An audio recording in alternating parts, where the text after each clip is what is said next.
Okokuqala ngithanda ukubonga ithuba engilitholayo. Ngibingelela obaba uNational kunye nomama. Ngibingelele abomongameli bonke. Ngibingelele osekela umongameli. Ngibingelele abafundisi bonke. Ngibingelele abo elder, amadikoni, abavangeli, abashumayeli. Ngiphindele ngibingelele nebandla lonke ngelihle igama loJesu Kristu. Kuze yona phakade, amen. Lona okhulumayo ngumfundisi FP Thwala ovela kwisekethe yaseStanderton kwi-district yaseMpumalanga. Ekseni impostoli ngiyakumema ukube sihlangane namhlanje sizwe umyalezo uNkulunkulu asiphathise wona. Ngaphambi kokuba ngiye encwadini ngizakucela wamasikhuleke. Ake sivala amehlo. Baba, yise uNkosi Jesu Kristu, ekseni smart esezulu ngisondela kuwe mesolungileyo. Ekseni baba sondela kuwe baba. Amehlo Nkosi agcwele izinyembezi mesolungileyo. Ekseni baba sondela kuwe.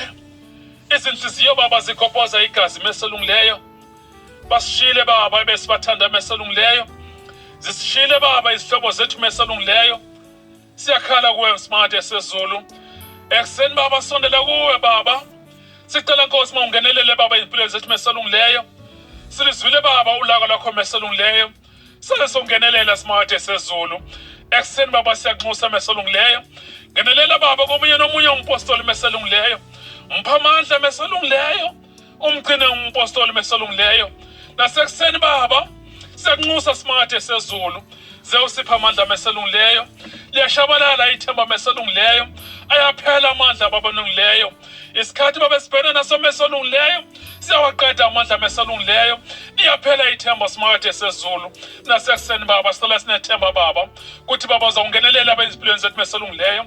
Uzasipha amandla mesolungileyo. Usipha ukuthula meso namandla wonke. Konke lokhu sikucela ngelihle igama lomfesto Jesu Kristu kuze kunaphakade, amen. Ekseni bathandekayo sizawuthola umyalezo ovela encwadini yomprofeti uJeremiya 38. Jeremiah chapter 38 sizafunda uverse 10 up until uverse 13.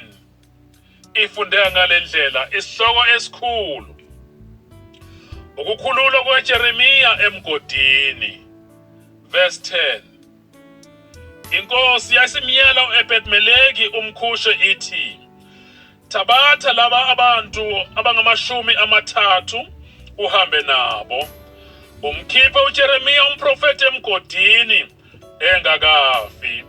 uEbed-Meleki wabathatha abantu wahamba nabo. Waya endlini yenkosi phansi kwendlu yengcebo. Wakhipha khona amadlephudlephu amadala namanikiniki abolileyo. Wawehlisela kuJeremiya emgodini ngezintambo. Ebed-Meleki umkhushe wathi kuJeremiya, faka la madlephudlephu amadala namanikiniki abolileyo emakhwapheni phansi kwezintambo. uJeremiya wenze njalo. Base bemdonsa uJeremiya ngezintambo. Bamkhipha emgodini. uJeremiya wahlala egcekeni ledilongo, amen.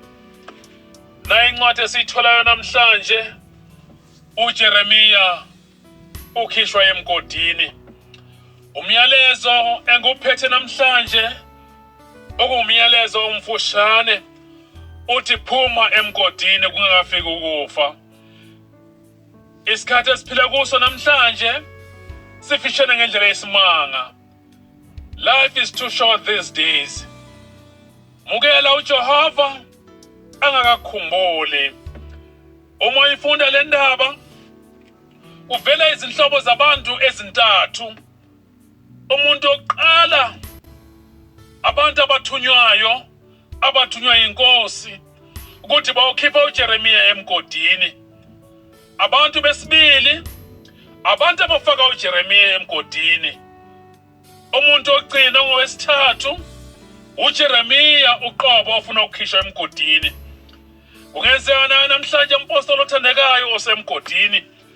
Izimo obhekene nazo zikufake emgodini. Isimo obhekene naso sinzima ngendlela esimanga. Kawusazi uzawuthatha ini uhlanganise nani.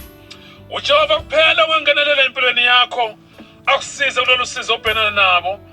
Baningi abafowethu nabomama nabobaba abalahlekelwe imisebenzi abadinga imisebenzi namhlanje. uNkulunkulu namhlanje angenelela empilweni yakho akusize kulo lonke usizo obhekene nalo. Kuphela nje uma uvuma ukuthi uJesu Kristu inkosi nomsindisi. Uyavuma uJeremiya ukuphuma emgodini. Nawe namhlanje isimo obhekene naso ungandlula kuso. Kuphela uma uvuma ukuthi uJesu Kristu inkosi nomsindisi. Uma umamukela yena yedwa zonke izimo ungadlula kuzo. Zonke izimpo obhekana nazo ungazinqoba. Umuntu osibili ovelayo kule ndaba abantu abaqhumisela uJeremiya emgodini. Kungenzeka nawe abaningi osobaqhumisela emgodini. Umbuzo ovelayo namhlanje uthi bangaki osobaqhumisela emgodini? Bangaki osobaphula izinhliziyo namhlanje? Bangaki abakhalayo ngawe namhlanje? Owokugcina owesithathu abantu abathunywayo ukuthi bayokhipha uJeremiya emgodini. Kungenzeka nawe namhlanje uthunyiwe ukuba uzokhuphula ibandla lamapostoli. Kungenzeka nawe namhlanje uthunyiwe ukuthi ulethe ukuthula emndenini. Kungenzeka nawe namhlanje uthunyiwe ukuthi ulethe ukuthula emsebenzini lapho usebenza khona. Siyakudinga ukuthula emabandleni esikhonza kuwona. Siyakudinga ukuthula emndenini esiphile kuwona. Siyakudinga ukuthula emsebenzini lapho sisebenza khona. uJeremiya inkinga abhekana nayo namhlanje esezatholakala esemgodini nje ukuthi ukhulume izindaba zikaNkulunkulu. Uyazi uma ukhuluma izindaba zikaNkulunkulu abantu abakuzwisisi ngoba abantu basemhlabeni. uJeremiya udlulisa umyalezo othunywe uNkulunkulu. Uthi bonke abasele kulomuzi bawukufa ngenkemba nangendlala langesifo. Kepha labo abaphumela kumakaledi bayawuphila nokuphila. Uma izinduna namakhosi ekuzwa lokho bayamthatha uJeremiya bathi uzawuthena amandla empi ngcono makafakwe emgodini. Bayamfaka uJeremiya emgodini. Lithi iBhayibheli engilifundayo umgodi abawufake kuJeremiya wawungenawo amanzi kwakunodaka kuphela. Uyazi uma usemgodini ubheke emaceleni ubona kumnyama. Ubathi uyathalaza uma ubheka phansi ubona kumnyama ayikho into oyibonayo. Kodwa uma ubheka phezulu ubona kukhanya. Nawe namhlanje uma ungasondeza uNkulunkulu, uNkulunkulu angaba nawe. uNkulunkulu angakupha amandla. Inkosi yamthumela uEbed-Meleki umkhushe. Ithi hamba uyokhipha uJeremiya emgodini engakafi.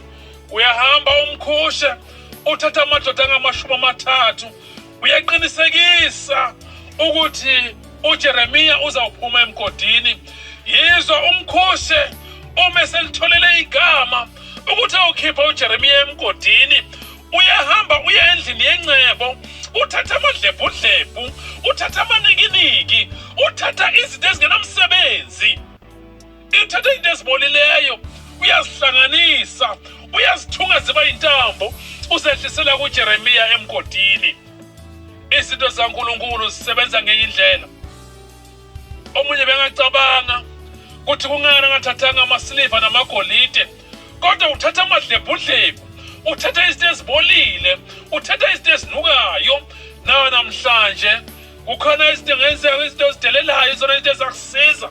uNkulunkulu akafuna ubukhazikhazi. uNkulunkulu akasebenzi ngento eziphathekayo. Uyamthumela uJeremiya. Esefikile uJeremiya uyazibopha izintambo. Uthi kuJeremiya, Jeremiya, thatha la madlebhudlebhu abolileyo ufake emakhwapheni akho.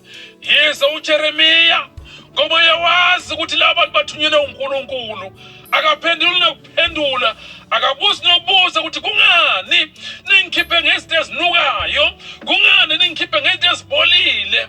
Kodwa uJeremiya uyazithatha uzifake emakhwapheni, bayamdonsa uJeremiya uphumele ngaphandle. Yize uJeremiya uma sephumile, lithi iBhayibheli, wahlala ngaphandle kwetilongo. Kungcono ukuhlala etilongweni kunoba uhlale emgodini. Nawo umyalezo engudlulisana namhlanje kuempostoli, ekuseni sondela kuNkulunkulu. uNkulunkulu kuphela ongakupha amandla ukuthi udlule lesi simo obhekene naso. uNkulunkulu kuphela ongakupha amandla ukuthi akunqobele zonke izipho obhekana nazo. uNkulunkulu kuphela ongakupha amandla ukuthi uqhubeke nempilo. Ngithi ngalamazwi uNkulunkulu anibusise nonke. Amen.